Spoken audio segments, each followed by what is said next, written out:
On the morning of January 13, 1963, Togo's first president, Sylvanus Olympio, was assassinated. Who are the men who killed him? Who sent these men to kill him? And how does his assassination continue to affect each and every single African today?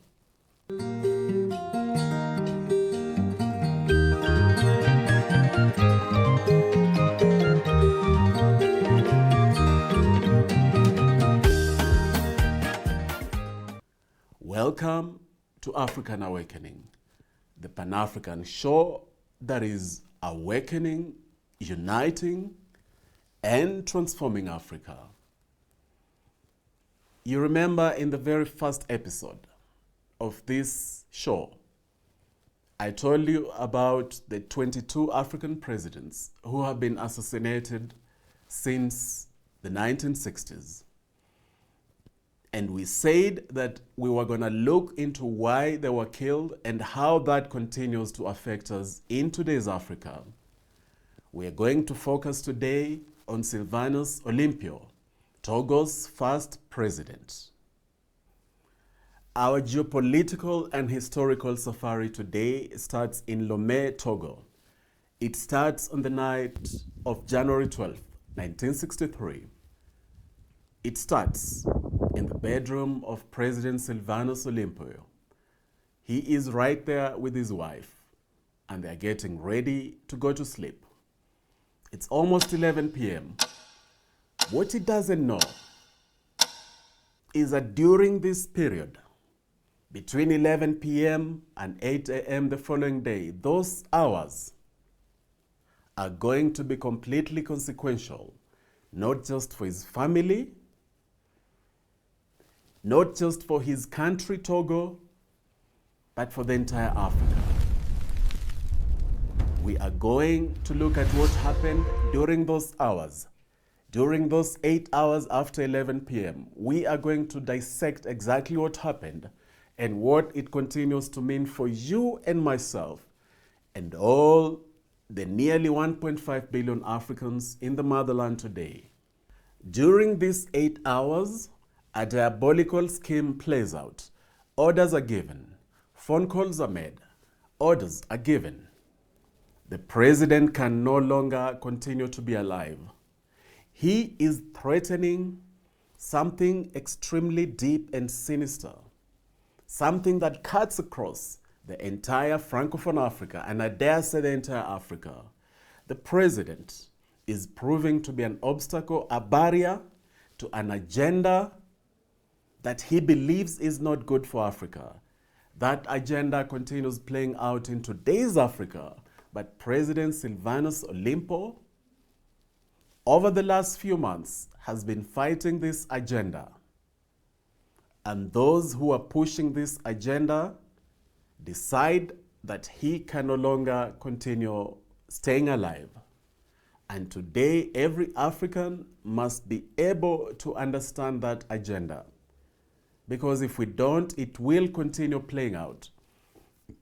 And the fears of President Sylvanus Olympio continue being realized today.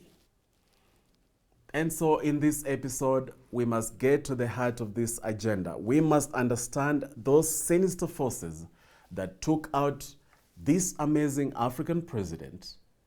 We must also understand why he fought tooth and nail to stop that agenda and who was driving that agenda.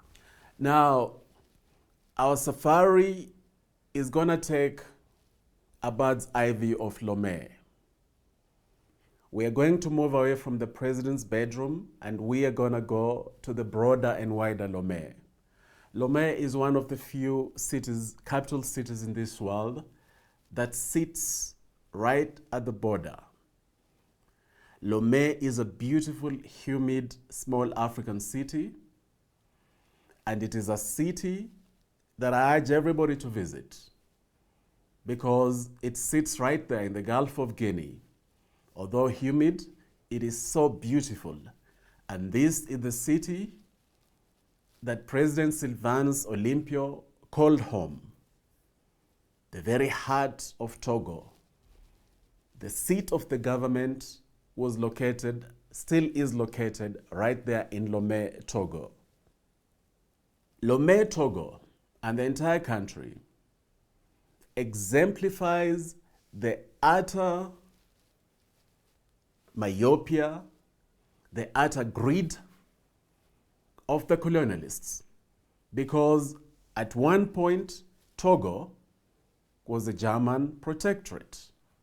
And then when the Germans lost the First World War, Togo shifted into the hands of the French, but it remained a UN trustee territory. This is a country that Sylvanus Olympio was born into in 1902. Lome's laid-back charm and coastal breeze makes it the perfect place, not just to holiday, but even to live. That's why when President Sylvanus Olympio became the first president of Togo and started leading the country that he loved from Lome, he was deeply committed to ensure that the very serenity of the city could spread across the economy. He was particularly focused on the economy of Togo because just like many other young African countries at the time, newly independent countries, Togo was limping economically. And the president had the perfect solution for that economic burden that was weighing down his people. He knew, though, that a big fight was on his hands because the colonialists, the French in particular, were not going to agree with him. He knew it, but he was ready for them. Now, let us travel from Lome to the small town of Kpando. Let's go now to that much smaller town of Kpando. In 1902, President Sylvanus Olympio was born in this little town of Kpando. At that time, it was a German protectorate. That's where he was born. But shockingly, by the time he became president, Kpando was no longer in Togo. Kpando was in Ghana. The president's own birth town was no longer in the country that he was leading. It was in the neighboring country of Ghana. If you're wondering how that could happen, just buckle up, because on this safari, you are going to be shocked at how the Germans and the British and the French, the colonialists, how they simply shared Africa like a piece of cake, and how the repercussions of that action continue to weigh down Africa today.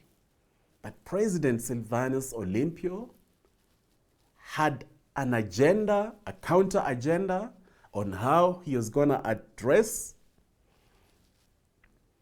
this utter injustice that had been done to the people of Africa. The president was from the airway community. The airway community is found in 3 countries. That's Ghana, Togo, and Benin. And before the French and the Germans came, the airway community was simply living in this territory as their own ancestral, historical territory. There were no borders dividing them. There were no administrative barriers. There was simply the airway community living in this God-given territory. But lo and behold, the airway territory that the president was born into in 1902, by the time Togo attained independence, his own hometown was no longer in his country of Togo. We are going to look at how he handled that and how that clashed immensely with Kwame Nkrumah's own vision of Pan-Africanism and the tragic, dire consequences of that clash between 2 great African leaders. Now, When he was still a child, the president received his education in Lome. The president, therefore, was able to experience that ongoing balkanization of Africa, because 1 minute in his childhood, his country supposedly belonged to Germany, a German protectorate. And then a few short years later, his country was now under the French. And this is something that, to the day that he died, President Sylvanus Olympio was constantly fighting against that particular divide that had ripped apart his people and had ripped apart Africa. To him, it was very personal, because he had experienced how these particular colonial borders had been drawn in a manner that was completely detrimental to the unity and well-being of his people. But the president had an agenda that we must adapt in today's Africa, an agenda that must not remain in that grave with him. We must pick up that agenda and continue to actualize it. Let us now travel back to the president's bedroom. It's January 12th.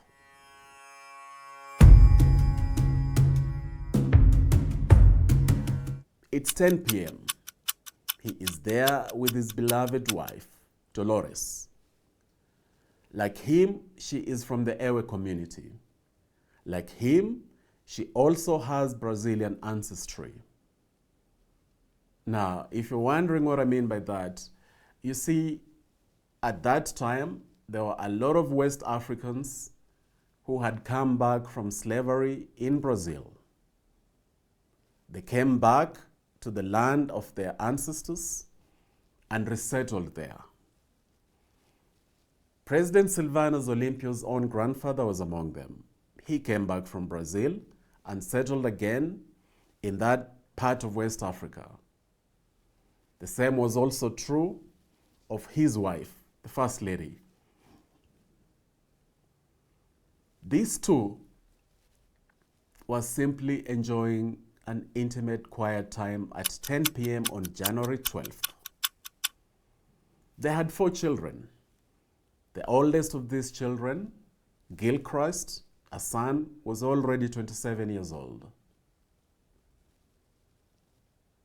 They probably talked about their children like all parents do.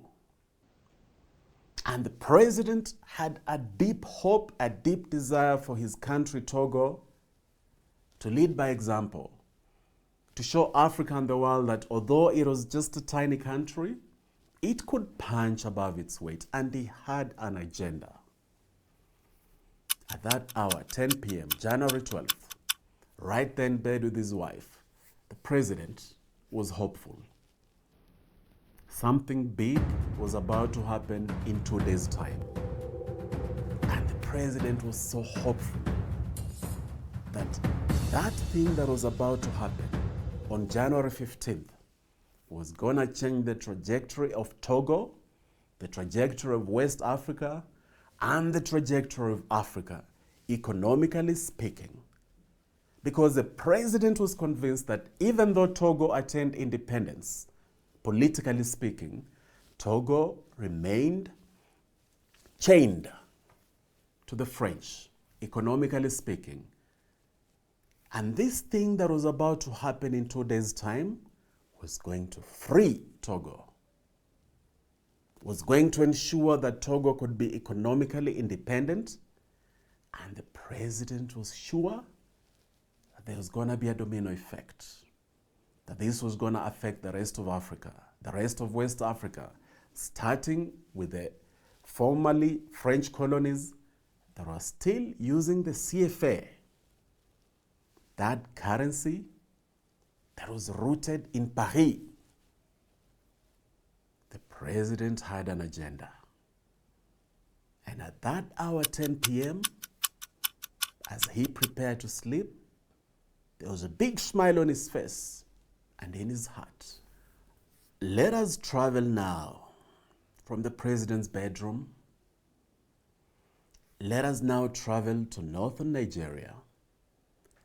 Let us travel to these other parts of West Africa where the Fulani community lives. Just like the Ewe community, the Fulani community is also transboundary. They can be found all over West Africa. The same is true of the Yoruba community. Now, let's come all the way from West Africa to East Africa, where we shall go to the shores of Lake Victoria and find the Luo community. The Luo community can also be found in Tanzania. It can also be found in Sudan. It cuts across. It is also a transboundary community. There are so many such communities across Africa, dozens of them, that are not limited to the political boundaries that were imposed by the colonialists. There are dozens of them. And so President Olympio, when he looked at what he considered to be the injustice that was meted out on the Ewe community, he understood that something similar had also happened to dozens of other communities across Africa. They can be found beyond these political borders. And he was committed towards ensuring that there was restorative Pan-Africanism that was not just going to wish away the reality that these were communities that had lived together in territories that were not divided for centuries. He was committed to that restorative Pan-Africanism, and he felt strongly that the wider Pan-Africanism needed to stem from that. That if you do not address that, then it becomes difficult to address the broader Pan-Africanism. Let us now travel to a place known as Albert in northern France. It is July 1916. There's a fierce battle being waged. The First World War is fully underway. And there's a fierce battle being waged in Albert along the Somme River in northern France. Some of the soldiers who are fighting, many of them are drawn from Senegal. They're riflemen from Senegal, and they're right there fighting on behalf of the French, fighting in a battle that does not concern them. They are losing their lives for a cause that does not concern their people back home in Senegal. Now, remember that, because it is going to have a direct bearing during those 8 hours that I told you about, those 8 hours from 11 p.m. January 12, 1963. Those 8 hours from this hour until morning. What was happening in northern France way back in 1916, what was happening in the First World War, where African soldiers were conscripted to fight in a war that they had nothing to do with. Amongst them were Togolese soldiers.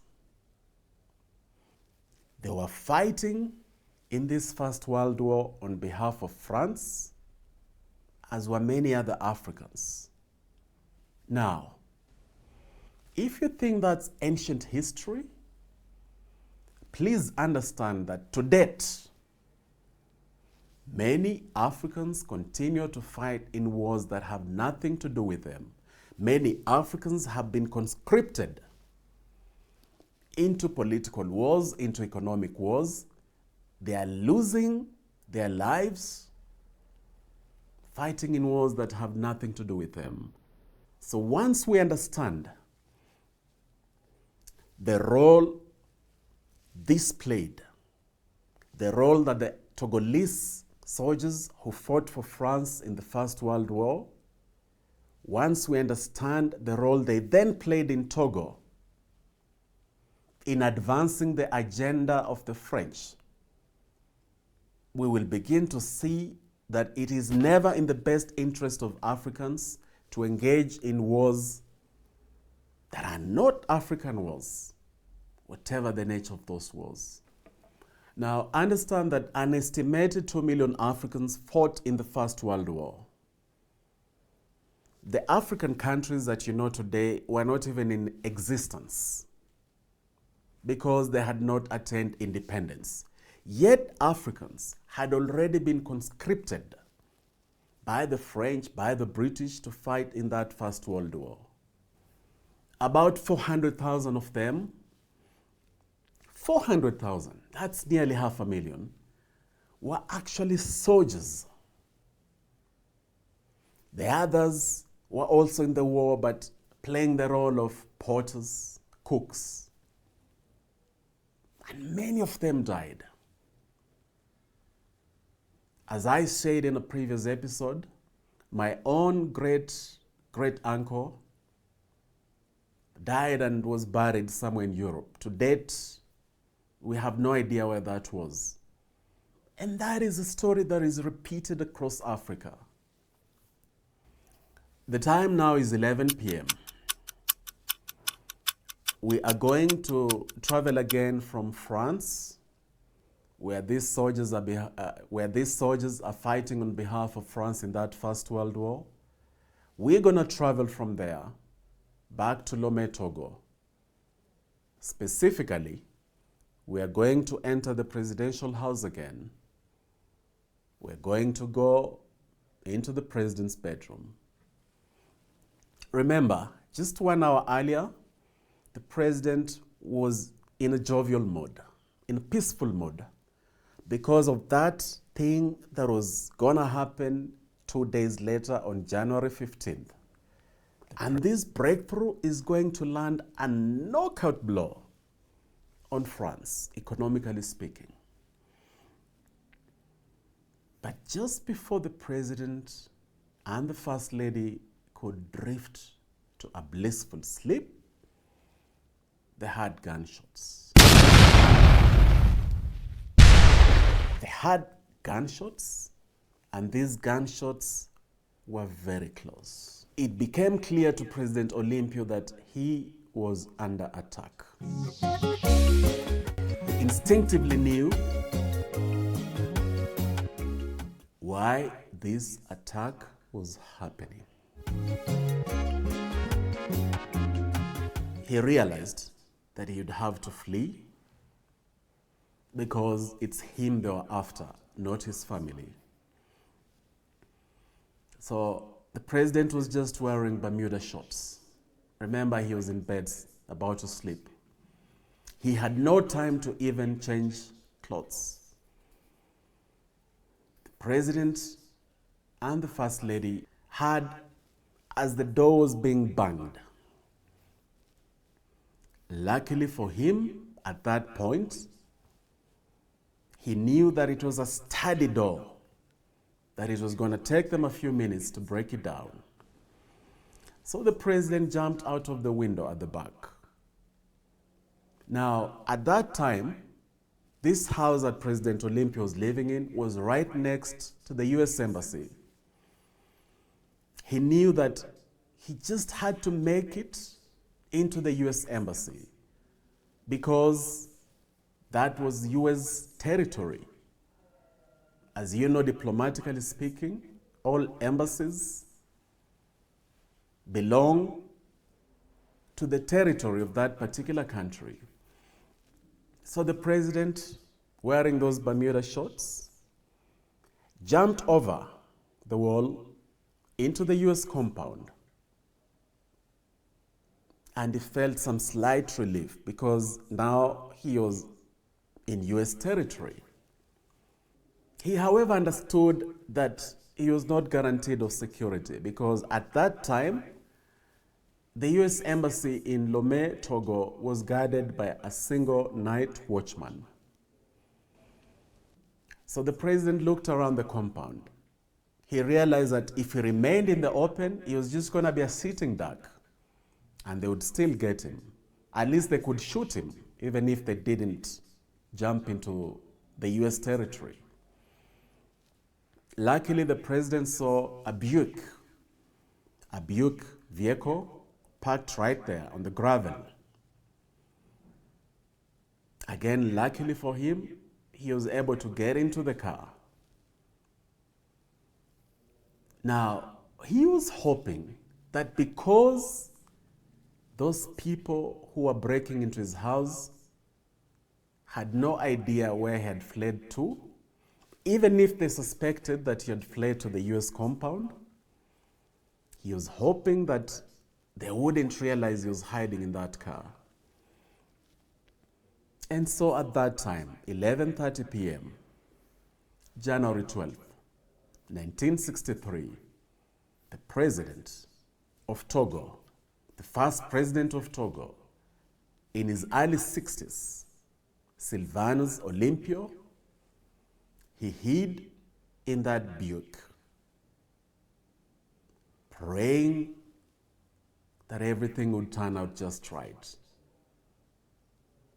He really wanted that big thing that was about to happen on January 15th to happen because he knew what it would do to his country, what it would do to Africa. And so the president hid in that car. Now, the president doesn't know it, but the men who are breaking into his house at that time are actually, many of them, several of them, are those Togolese soldiers who had fought for France, who had then been kicked back to Togo, and amongst them was Etienne Eyadema. Remember that name. Etienne Eyadema was only in his mid-20s at the time. He was amongst the people who were breaking into his house at that particular time. Now, we're gonna travel back in time. We're gonna travel from Lome, Togo. We're gonna travel from the president's house, from the US embassy, where the president is hiding in that Buick car. We're gonna travel from there and fly all the way to London. Not only are we flying all the way to London, but we're traveling back in time to the early 1920s. 19-year-old Sylvanus Olympio lands in London at that time. After acquiring his high school education in Lome, Togo, he is sent to London to study. At this juncture, let me tell you that his uncle was at the time one of the richest men in Togo. He was from a wealthy family. So they were able to send him to London to study. So 19-year-old Sylvanus Olympio lands in London, ready for his university education. He enrolls at the London School of Economics 2 years later and begins his Bachelor of Commerce degree. He's a bright student. He is, at this time, already multilingual. He can speak French very well, and he is now able to speak English very well. So he's there, now in his early 20s, London School of Economics, getting to understand the nuts and bolts of the colonialists' economies. He's getting to understand how they run their economies. Because he's from Togo, colonized by French at that time, he is able to look at the undercurrents of both France and now Britain. He has a very keen eye for economy. He really wants to understand what are these countries' agenda back home in Africa, economically speaking. A lot of folks are focused mostly on the political angle, but he's also focused on the economical angle. So right there at the London School of Economics, President Sylvanus Olympio, at that time, just a young man in his early 20s, goes deep and deep into this economics degree. He asks so many questions. He wants to understand how, and he gets to understand what fuels the economies of Europe. He gets to understand how they think economically. And when he graduates a few years later, he petitions the university to take, before he graduates a few years later, he petitions the university to take the exams in English and not in French. He was supposed to take the exams in French because that's his first language, but he petitions the university to take those exams in English. He wants to master that language the same way he has mastered French. He realizes at that tender age that the colonialists are using language to divide Africa.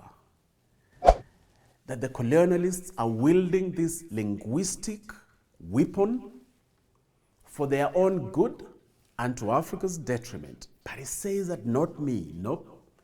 I am going to master both languages so that I can understand what their agenda is, not just in Francophone Africa, but Anglophone Africa. And so he takes his exams in English and he passes with flying colors. At that time, young Sylvanus Olympio is among a rare breed of Africans who have attained higher education in Europe and excelled. So, at that point, he achieves the first part of his economic agenda for Africa. At this point, we need to pack our bags again. We need to pack our bags again and travel back to Lome. Not just travel back to Lome, but travel back nearly 70 years earlier to the 1850s. A time when returnees, freed slaves, were coming back to West Africa. Some of them were coming back to Togo. They were known as Afro-Brazilians because they had already lived in Brazil and they spoke Portuguese, they had acquired the Brazilian culture. So they were known as Afro-Brazilians. In Nigeria, they were known as Aguda. In Ghana, they were known as Tabom. These returnees, amongst them was Sylvanus Olympio's grandfather. Back home, a home that he barely knew, but he was now a freed slave. And back home in Togo, he proceeded to build wealth for his family, and this became an aristocratic, wealthy family. It is into this wealth that the baby Sylvanus Olympio was born in 1902. I just want to say something here about these freed slaves who returned. Africa must have a conversation about all Africans in the diaspora, all the people in the diaspora who were descended from African slaves. The same way there was a policy of them returning back to West Africa at that time, we must have this conversation and enact policies that will make it possible for all Africans in the diaspora, whether they're African Americans or African Europeans or Africans in the Caribbean, that they should be able to have a pathway of returning to Africa for those who want to do so. It's already happening in parts of Africa, particularly Benin and Ghana, where some African Americans particularly are capitalizing on different legislations in those two countries to actually come back to Africa. What do you think about that? Now, I know that at this period, there's this on and off animosity between Africans in the motherland and African Americans. Many African Americans go as far as saying that they are not Africans, they are just American. But many more happily and emotionally identify the African roots. So we cannot allow that animosity that is sometimes bred when some of them basically reject their African identity. We cannot use that to paint all Africans in the diaspora as being hostile to the African roots, because the majority embrace their African roots. So we need to have this conversation, and we need to have a continental approach, even with different pathways of citizenship. Or at the very least, they should be able to come and work anywhere in Africa. That's a conversation that can be had. We can follow in the footsteps of Benin. We can learn from what Benin is doing, from what Ghana is doing. Because it is through that back in the 19th century, in the mid-19th century, that's how Sylvanus Olympio's father was able to come from Brazil back to West Africa, and he was able to build generational wealth. If that hadn't happened, we might not have had Sylvanus Olympio, and we might not be having this conversation today. Let's pack our bags again. Let us leave the 1850s. Let us now travel. To Cotonou, Benin. It is July 2025. And when we arrive in Cotonou, the capital of Benin, we're able to find the singer Sierra, who has just acquired citizenship in this West African country of Benin, because of existing laws in Benin that made that possible. So let us ask ourselves, as the rest of Africa, what can be learned from that experience? There are very powerful economic reasons why it should be possible for all Africans in the diaspora to have different pathways of citizenship across Africa. It is not just for sentimental reasons or historical reasons, there are also economic reasons why that should happen. So let us use the successful resettlement, the successful returning of Sylvanus Olympio's grandfather and other older relatives. Let's learn something from there. Let's learn something from that experience so that we can stop ignoring this reality that millions of Africans were taken from Africa forcefully. That should not just be left for the history books or for the movies. In real life, in our respective African countries' legislations, that is something that can start being addressed and should start being addressed. What do you think about it? Let's share more in the comment section.